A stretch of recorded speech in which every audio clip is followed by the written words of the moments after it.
Assalamualaikum warahmatullahi wabarakatuh.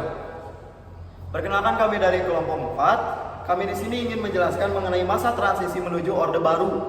Berdirinya Negara Kesatuan Republik Indonesia atau kita singkat menjadi NKRI itu melalui sejarah yang panjang, perjuangan para pahlawan bangsa untuk memerdekakan dan menumpas para penjajah.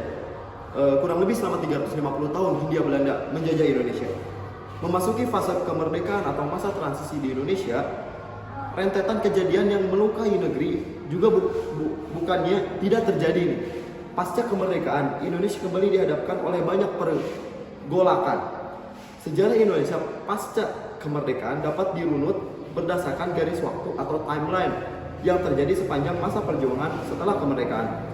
Pertengahan 1960 merupakan masa transisi Indonesia di mana terjadi pergantian kepemimpinan yang awalnya dari Irjen Soekarno menjadi Jenderal Soeharto, atau kita mengenalnya dengan sebutan Orde Baru nih teman-teman. Pergolakan politik terbesar yang terjadi itu dimulai ketika 7 perwira senior TNI ini tewas pada 30 September 1965 dengan dugaan dibunuh oleh pemberontakan PKI. Kemudian garis waktu yang pertama adalah pada masa 1966 sampai 1967 yang dikenal sebagai masa transisi ke Orde Baru. Orde Baru sendiri lahir sebagai upaya untuk mengoreksi total penyimpangan maksud saya yang dilakukan pada masa Orde Lama. Di masa ini dimulai penataan kembali seluruh aspek kehidupan rakyat, bangsa, dan negara Indonesia. Melaksanakan Pancasila dan Undang-Undang 1945 secara murni dan konsekuen, serta menyusun kembali kekuasaan bangsa untuk menumbuhkan stabilitas nasional guna mempercepat proses pembangunan. Nah, tapi di sisi lain nih teman-teman, ada beberapa aksi nih yang terjadi pada masa transisi di Indonesia menuju Orde Baru. Berikut merupakan aksi-aksi yang terjadi pada masa Orde Baru ini. Pada masa transisi ini terjadi pergolakan politik, militer, hingga lingkup sosial masyarakat. Hal ini terbukti ketika para mahasiswa Jakarta membentuk organisasi federasi bernama Kesatuan Aksi Mahasiswa Indonesia (KAMI). Berbagai tindakan pemuda dan mahasiswa pada masa transisi ini, salah satunya aksi Tritura, di mana ada 3 tuntutan yang disampaikan kepada pemerintah, yaitu pembubaran PKI, pembersihan kabinet dari unsur G30 SPKI, dan penurunan harga atau perbaikan ekonomi. Selanjutnya muncul Surat Perintah 11 Maret atau Supersmart. Surat perintah ini diterbitkan sebagai akibat demonstrasi yang dilakukan pemuda dan mahasiswa pada tanggal 11 Maret 1966, sehingga pemerintah mengadakan sidang kabinet dalam mengatasi krisis. Tujuan dikeluarkannya Supersemar adalah untuk memberi tugas pada Panglima Angkatan Darat yang bertugas saat itu adalah Maijen Soeharto untuk memutuskan tindakan apa yang harus dilakukan untuk memulihkan keamanan, ketertiban, dan kestabilan dalam melaksanakan jalannya kehidupan bermasyarakat, berbangsa, dan bernegara.